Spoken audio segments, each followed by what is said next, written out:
What's up everybody, welcome back to my channel. Today I got a real good video for y'all for entertainment purposes only, so stay tuned to the end. But without further ado, let's get straight to the video. The truth about wealth, part rich 1. or poor. But broadly speaking, there are arguably 5 different levels of rich. And at each level, things change very drastically. The difference between what a millionaire can do and a billionaire can do is simply staggering. In this video, we'll be exploring what life is like at each of these different wealth levels and delving into how the ultra-rich spend their money, including some of the most bizarre and extravagant purchases you've ever heard of.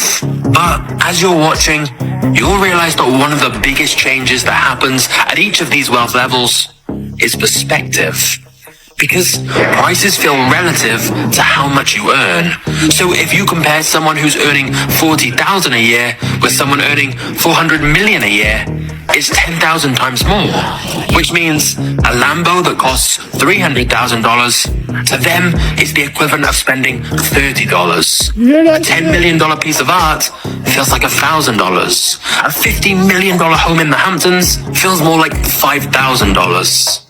So, whilst to us, each of those purchases would feel so major, to a billionaire, it's not even something they'd really need to think about. And of course, when you're that wealthy, it's not just items and experiences that you can buy. But we'll get to that. Let's instead start off with the first level of rich, the top 1%. Even though this phrase is synonymous with being extremely rich, if your income is over about $200,000 a year, you would technically be part of the top 1% of worldwide earners. And so being in the top 1% may not make you feel quite as rich as you would think. Because sure, you can typically afford a nice house and car, but with those things comes higher costs. And so you probably don't feel very financially secure, and you're likely still working a full-time job. Which is why beyond this level, wealth starts to be measured in net worth rather than income. Because the more wealth you have, the more assets you have. And you're probably not making your money from a normal salary. So the next level of rich is a net worth of $10 million to $30 million. Life for part 2. It's crazy to think that a billionaire can just spend $30,000 like it's nothing. Meanwhile, I'm over here scraping change out the couch. I'm going to show you a piece of technology that is going to blow your mind. This is incredible. Do you know what this jacket is? It's a jacket that is resistant to viruses and bacteria. Virus and bacteria resistant clothing. Think of how transformative this could be. I mean, there are so many immune compromised people where it's dangerous for them to get a flu, a virus, and they shouldn't have to be isolated from society to be safe. Or how this technology could be used in future pandemics, which we know are in some ways inevitable. Even if you have bigger, broader concerns such as, bio threats, bio warfare and things, this technology could be a game changer. I'm at the Dubai Futures Farm right now, which is the largest gathering of futurists in the world. And this is just one of the many incredible technologies that have been showcased, that are being discussed, that are being forecasted. I have a lot more to share. And if you like learning about the amazing technologies that are going to transform our future, follow along. That is pretty cool, but I can see commercials in about 20 years like, do you suffer from leaking earlobes? You may be entitled for compensation. Look at this, y'all. Yes, this is ice. This is in Kazakhstan. This guy wakes up to his whole house just frozen. Look at this. Oh my goodness, y'all. His whole house is a snow cone factory. And look, even the animals again are affected by this. They are literally frozen in their tracks. They never told us what the pole shift would do. What is going on, y'all? Wow, let's get it. Imagine waking up and finding your whole house covered in ice. What would you do? I mean, who would you go to? This is nature. Mother Nature is changing, and we must learn to adapt to the changes that are occurring. And the winter months just started, y'all, and we have animals freezing over it. We have ice being filled in homes. What else is next? And do you remember water coming underneath the ground in Russia? Remember that? So Mother Nature is changing. Mother Nature is changing, and we must learn to adapt to these changes. She will always be here, but we need to learn to adapt and also raise our frequency in order to be here. Because again, what she's doing right now is a great clean. This is what's happening right now on our planet. So share this video. Let me know what you guys think down in the comments below. Thank you for tuning to my frequency. You already know what to do. Keep up with me, y'all. Let's get this shift. Peace in. The cold weather is not for me. I couldn't imagine waking up like that. But look on the bright side, I have a nice little bonfire in the living room. Here are some morbid facts about the Church of Scientology. The wife of Scientology leader David Miscavige has not been seen since 2007. Multiple missing persons reports have been filed, but each time they've been closed within hours by the LAPD as unfounded. The same woman's mother was found dead in 1985 with 3 gunshot wounds to the chest and 1 to the head. Her death was officially ruled a suicide. Scientologist Lisa McPherson died after undergoing an introspection rundown at the church's headquarters in Florida. Her body was found to be severely dehydrated, underweight, and covered in hundreds of cockroach bites. Her death was officially ruled an accident. Cult leader Charles Manson tried out Scientology in the 1960s, but eventually declared it too crazy for him to continue. According to former Scientologist Leah Remini, John Travolta has been designated as a Kakan, meaning he's allowed to murder anyone he wants and the church will look the other way. Founder L. Ron Hubbard's own son was highly critical of Scientology and claimed black magic was its inner core. He once stated, "My father didn't worship Satan, he thought he was Satan." But there's another amazing thing that happens in nature where you smash tiny, tiny parts of atoms together, protons, and they fuse and convert a tiny amount of their mass into energy, into heat and light. And that was the mythic hydrogen bomb. But for all this time, for 80 years, people have tried to get this idea where you could do it in a controlled fashion using a tiny amount of material, and the material would be hydrogen that has an extra neutron, which has this marvelous word deuterium, and then if it has 2 extra neutrons, that's tritium.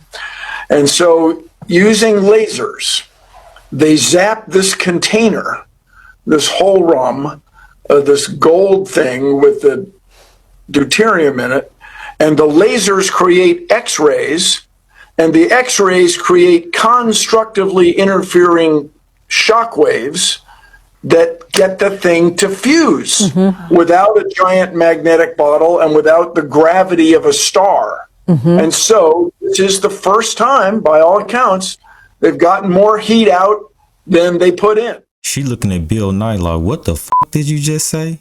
Last week at the Lawrence Livermore National Laboratory in California, scientists at the National Ignition Facility achieved fusion ignition. And that is creating more energy from fusion reactions than the energy used to start the process. It's the first time it has ever been done in a laboratory, anywhere in the world. Simply put, this is one of the most impressive scientific feats of the 21st century. Or, as the president might say, right?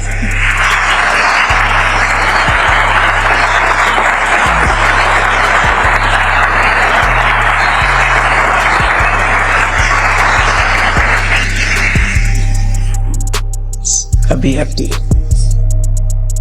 Researchers at Livermore and around the world have been working on this moment for more than 60 years. So, what does this accomplishment do? 2 things. First, it strengthens our national security because it opens a new realm for maintaining a safe, secure, and effective nuclear deterrent in an age where we do not have nuclear testing. Ignition allows us to replicate for the first time.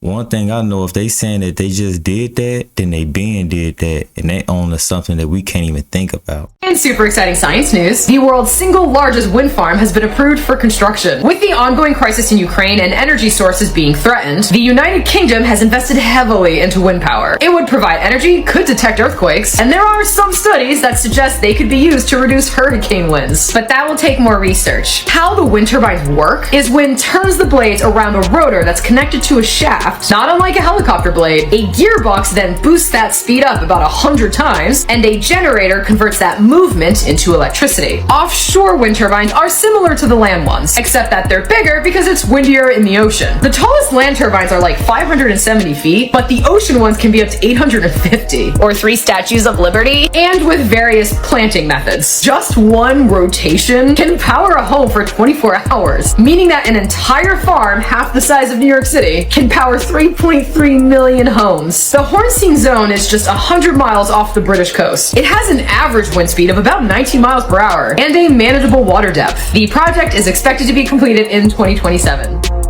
Was this the first musician to sell their soul?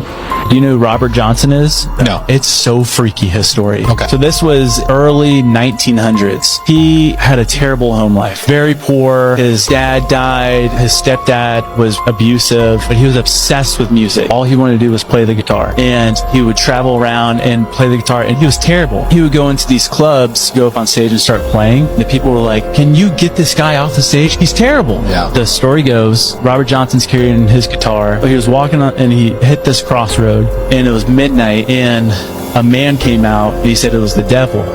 Do you want to be the best in the world? And Robert Johnson's like, yes. So the devil took the guitar, tuned it, played a song, gave it back, and he says, you won't have this forever. Like, you will lose something. Yeah. And then he came back, and they said that he was one of the best guitar players in the world. And then right at the brink of becoming like the most famous person, someone poisoned him, and he died at the age of 27.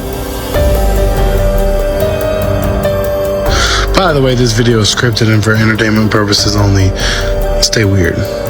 Man, that'd suck to sell your soul just to be good on the guitar, only to get poisoned? How to get to 5D consciousness. It's actually a lot more practical than you think, and I'm going to break it down for you. First and foremost, being in 5D consciousness does not mean you're holier than thou or that you're better than everybody else. What is 5D? It means 5th dimensional. So we are 4th dimensional creatures. We perceive in the 3D, but we are 4th dimensional. So if you access 5th dimensional consciousness, all that means is that you have a broader perspective, right? You can see more angles into things, but that doesn't mean other people don't have that potential either. So 5D consciousness people, get off your high horse.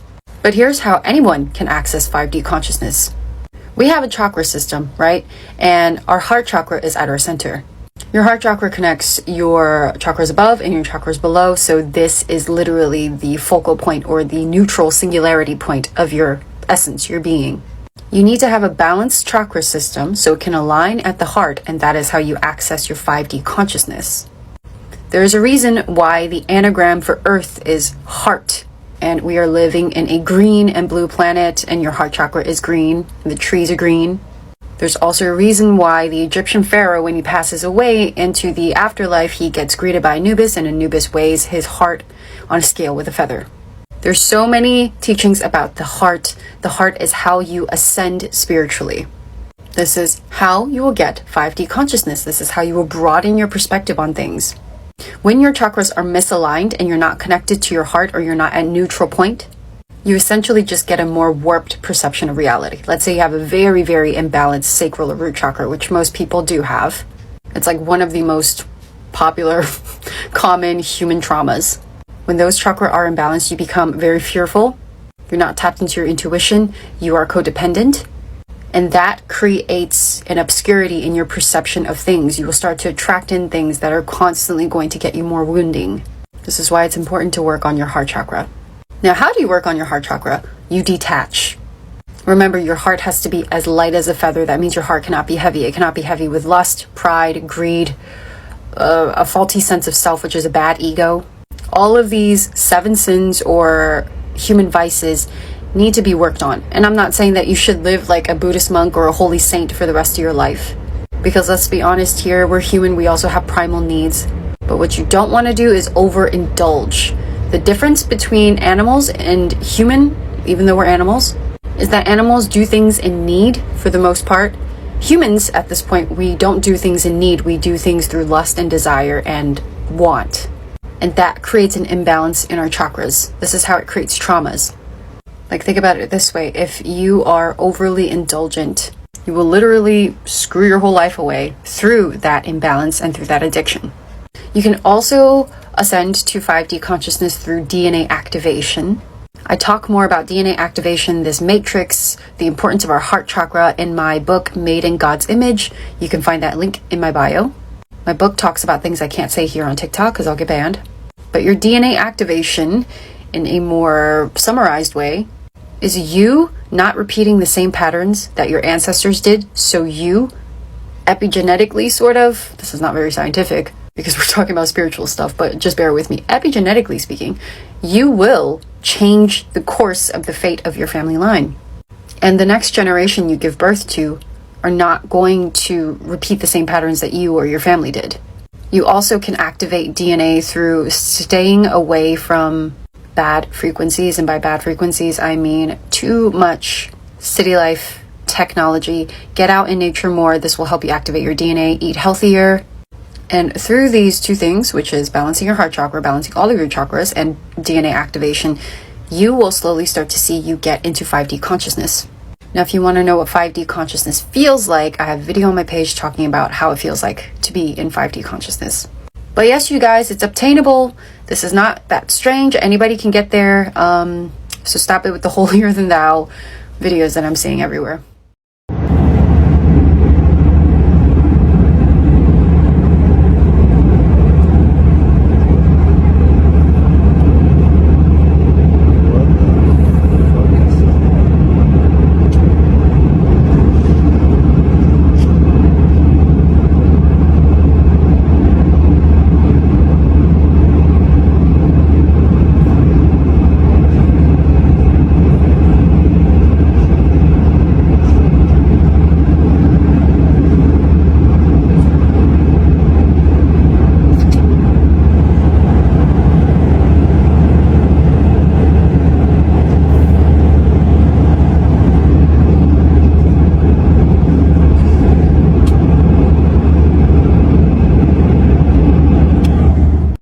Modern-day scientists can now shatter cancer cells with resonant frequencies. In 2014, music professor Anthony Holland revealed during his TED Talk some breakthrough medical research in using resonant frequency device to shatter cancer cells. His team based their research on the principle of resonance and research by Mei-Wan Ho that suggests that living organisms are actually a form of liquid crystal. Holland explains that if we can shatter a lead crystal glass with resonant frequencies, perhaps we can shatter microorganisms with specific electric signals. To test this, they used an invention called a resonant frequency therapy device created by Dr. James Baer. Its function is specifically designed to induce resonant frequency in living organisms. It consists of a spherical glass chamber filled with helium gas. Through the center is what's known as a plasma antenna that focuses a specific frequency to create a rhythmic pulsing electric field that then affects the targeted organism. They conducted experiments over 15 months targeting thousands of different frequencies, finding that the magic combination was having two output signals, one 11 times higher than the other. In music, this is known as the 11th harmonic. These experiments showed that it could target specific organisms and shatter them without harming other organisms in close proximity. Then, teaming up with a cancer research facility, they were able to find that cancer cells are vulnerable in the range of 100,000 to 300,000 hertz, showing the destruction of pancreatic cancer cells and incredible results in the destruction of leukemia cells. In large-scale testing, they found they could kill up to 20 to 60% of cancer cells in patients and slow the cancer's growth by up to 60%. I hope you enjoyed this video and follow Fundamental Frequency for more interesting sound facts. We often forget how much unites all the members of humanity. Perhaps we need some outside universal threat to make us recognize this common bond. I occasionally think how quickly our differences worldwide would vanish if we were facing an alien threat from outside this world. And yet, I ask you, is not an alien force already among us? What could be more alien to the universal aspirations of our peoples than war and the threat of war? Was he planting the seed or was he telling the truth? You know that you could get arrested for collecting rainwater? So Gary Harrington was sentenced to 30 days in jail for collecting 13 million gallons of rainwater. Now that's actually a lot of fucking water. It's enough to fill up 20 Olympic-sized pools. As a result, the state of Oregon had him arrested on the charge of stockpiling illegal reservoirs. Because according to the state, the water that falls from the sky is owned by the Medford Water Commission. I reckon that the US government will soon tax us on the air that we breathe and say that it belongs to Joe Biden.